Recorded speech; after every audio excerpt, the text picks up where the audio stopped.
नमस्कार दोस्तों।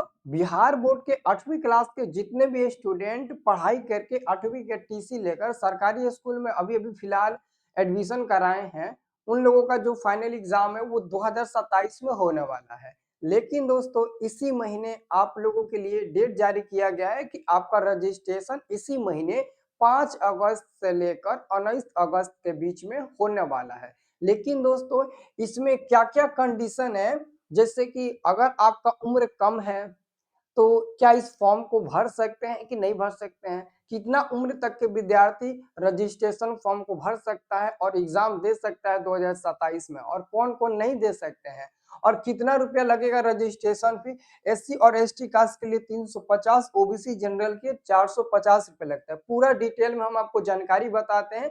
अगर आपके आधार कार्ड पर डेट ऑफ 2012, 2013 या 2014 या 2015 ऐसे करके है, तो उसमें से कौन-कौन विद्यार्थी रजिस्ट्रेशन फॉर्म को भर सकते हैं। जिसका रजिस्ट्रेशन फॉर्म भराएगा वही एग्जाम दे पाएगा, जिसका नहीं भराएगा वो नहीं दे पाएगा।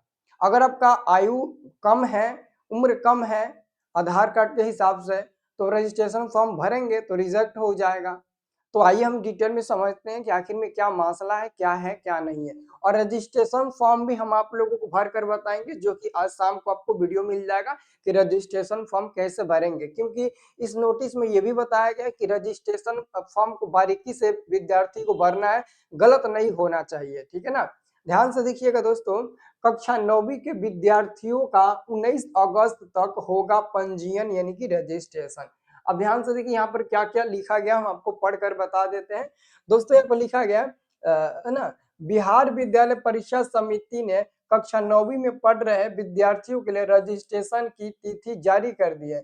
मैट्रिक परीक्षा 2027 में शामिल होने वाले विद्यार्थी 5 से 19 अगस्त तक रजिस्ट्रेशन करा सकते हैं। रजिस्ट्रेशन से पहले विद्यालय प्रबंधन को निर्धारित शुल्क 16 अगस्त तक जमा करना होगा। यानी कि रजिस्ट्रेशन का जो फी है वो पहले सरकारी स्कूल वालों को सरकार को देना होगा, वो भी 16 अगस्त तक। तो वो तो अपना मसला वो खुद समझ लेंगे। ठीक है ना। और बाकी दोस्तों आगे देखिएगा, आगे दोस्तों क्या बताया गया, ध्यान से सुनिएगा।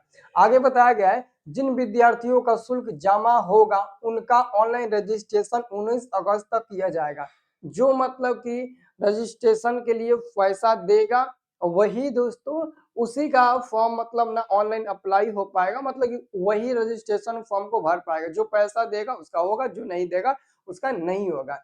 किसी कारणवश शुल्क जमा करने के बावजूद किसी विद्यार्थी का ऑनलाइन रजिस्ट्रेशन यदि छूट जाएगा तो 19 अगस्त तक ऑनलाइन रजिस्ट्रेशन फॉर्म भर सकते हैं। ठीक है। अब देखिए आगे क्या बोला गया है।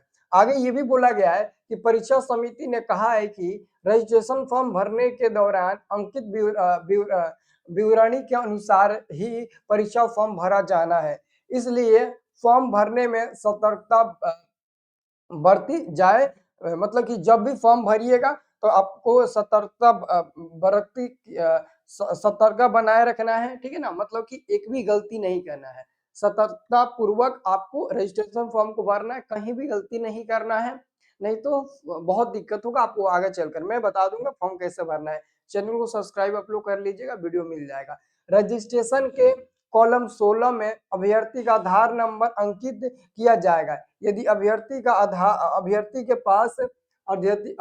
पास ध्यान से देखिएगा आधार कार्ड नहीं है तो इसका घोषणा कॉलम 17 में अनिवार्य रूप से करें। यानी कि दोस्तों एक रजिस्ट्रेशन जब होता है ना तो कॉलम 16 और कॉलम 17 आता है। अगर आप आधार कार्ड बना हुआ है तो कॉलम 16 में आधार नंबर भर दे, आधार नंबर फिल कर दे। लेकिन अगर आपका आधार कार्ड नहीं बना है, कारणवश नहीं है, तो आपको एक घोषणा पत्र के तहत आपको एक घोषणा पत्र देना होगा जिसमें माता पिता का सिग्नेचर लगता है। वो आपको कॉलम नंबर 17 में आपको देखने को मिलेगा। ठीक है। वो कॉलम नंबर आपको 17 में देखने को मिलेगा। जब फॉर्म बताएंगे ना भरना, वहां पर हम बता देंगे। रजिस्ट्रेशन कराने वाले विद्यार्थी का न्यूनतम आयु 14 वर्ष होनी चाहिए। अगर आपका आयु 14 वर्ष है और 14 वर्ष से ज्यादा भी है, जैसे 15-16 भी है, तो आप मतलब ना रजिस्ट्रेशन फॉर्म भर सकते हैं। लेकिन अगर आपका आयु 14 वर्ष से कम है तो आप रजिस्ट्रेशन फॉर्म को नहीं भर सकते। भरोगे तो रिजेक्ट हो जाएगा। यहाँ पर बोला गया इससे कम आयु के विद्यार्थी का आवेदन रद्द कर दिया जाएगा। इसलिए 1 मार्च 2013 के बाद जन्म तिथि के अभ्यर्थी वार्षिक परीक्षा 2027 के लिए पंजीकृत नहीं किए जाएंगे। यानी कि अगर आपका जन्म 1 मार्च 2013 के मतलब कि बाद हुआ है, जैसे 1 मार्च 2 मार्च हो गया, 2 मार्च से आपका 2 मार्च 2013 का आपका जन्म हुआ है तो आप इसमें शामिल नहीं हो पाएंगे। मतलब कि 1 मार्च 2013 तक ही विद्यार्थी इसमें शामिल हो पाएंगे। अगर आपके आधार कार्ड पर 2013 है लेकिन महीना अप्रैल का चल रहा है, नहीं होगा। मार्च अप्रैल के बाद से मार्च भी चल रहा है लेकिन 3, 4, 5, 6 मार्च है तो नहीं चलेगा। 1 मार्च 2013 तक का ही डेट ऑफ बर्थ चलेगा। अगर आपका डेट ऑफ बर्थ 2014 है तो कुछ जरूर करिएगा, सुधरवाने की कोशिश करिएगा, नहीं तो रजिस्ट्रेशन तो कर नहीं पाओगे, है ना, कभी नहीं हो पाएगा। क्योंकि कम से कम 14 वर्ष आयु होना चाहिए, 13.5 भी नहीं चलेगा और 13 भी नहीं चलेगा। जैसे कि दोस्तों यहाँ पर लिखा गया, जो लिखा गया मैं वही आपको बता रहा हूँ, ठीक है ना। अब आगे देखिएगा, नियमित कोटि के विद्यार्थियों के लिए रजिस्ट्रेशन शुल्क 350 रुपया एवं स्वतंत्र कोटि के लिए 480 रुपये। मैंने 450 ही बताया, है ना, कितना तो 480 रुपया लगता है। और ऑनलाइन डेट एंट्री शुल्क 30 रुपया 30 रुपये से 50 रुपया शिक्षण संस्थान रखेंगे। मतलब कि जो 30 से 50 रुपया होगा वो ऑनलाइन वहाँ का संस्था रखेंगे, ठीक है ना। बाकी बिहार बोर्ड ले लेगा। इस राशि का उपयोग शिक्षण संस्थान द्वारा विद्यार्थी ऑनलाइन आवेदन भरने तथा उन्हें डमी रजिस्ट्रेशन कार्ड डाउनलोड कर प्राप्त कराने के मद में किया जाएगा, ठीक है। मतलब कि आपका जो रजिस्ट्रेशन का डेट है वो जारी हो चुका है और आज 5 अगस्त है दोस्तों। तो कल से आप स्कूल में जाइए और एक दिन पहले आप कल 6 या 7 अगस्त को स्कूल जाइए, पता कर लीजिए कि रजिस्ट्रेशन आपके स्कूल में कब से हो रहा है। क्योंकि बिहार बोर्ड में जितने भी स्कूल है अलग अलग जिले में, हर स्कूल अलग अलग तरीके से अपना रजिस्ट्रेशन फॉर्म भरवाता है, मतलब कि अलग अलग डेट से भरवाता है। बिहार बोर्ड एक ही नोटिस जारी करता है कि एक ही दिन सारे स्कूल में भरना शुरू किया जाना चाहिए, लेकिन स्कूल वाले अपने तरीके से मनमानी करते हैं। कोई 7 अगस्त से शुरू करता है तो कोई डेट खत्म होने के बाद भी नहीं शुरू करता है, किसी को पता ही नहीं चलता है तो कोई सोया रहता है। ऐसे ही मतलब कि सरकारी स्कूल का हाल है, मतलब कोई काम ठीक से समय पर होता नहीं है। डेट अगर आज आया है तो कल से परसों से कर देना चाहिए, लेकिन किसी स्कूल में 15 के बाद किसी स्कूल में जाओगे पता करने तो कहेगा नहीं अभी कुछ पता ही नहीं है हमें। जबकि बिहार बोर्ड ने सब कुछ समय समय पर काम करता है, बस ये लोग नहीं अच्छे से काम करते हैं। तो मैं उम्मीद करूंगा कि 5-6 को आप लोग कल या परसों जाओ स्कूल में, पता कर लो रजिस्ट्रेशन कब से हमारे स्कूल में हो रहा है। और अगर रजिस्ट्रेशन हो रहा है कल या परसों से तो आप उसी समय रजिस्ट्रेशन फॉर्म ले लीजिएगा। 10 रुपया या 20 रुपया स्कूल वाले लेंगे, आपको एक रजिस्ट्रेशन फॉर्म देंगे।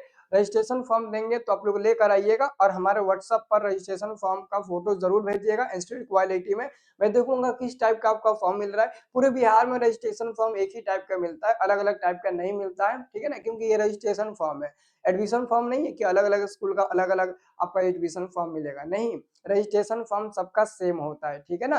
तो उसको भरकर हम आपको वीडियो में बता देंगे, आप लोग अच्छे से फिल कर लीजिएगा, ठीक है। उम्मीद है ये वीडियो आपको बहुत अच्छा लगा होगा। तो आप इस वीडियो को लाइक करना, चैनल को सब्सक्राइब करना और कमेंट करना जो भी आपको दिक्कत है।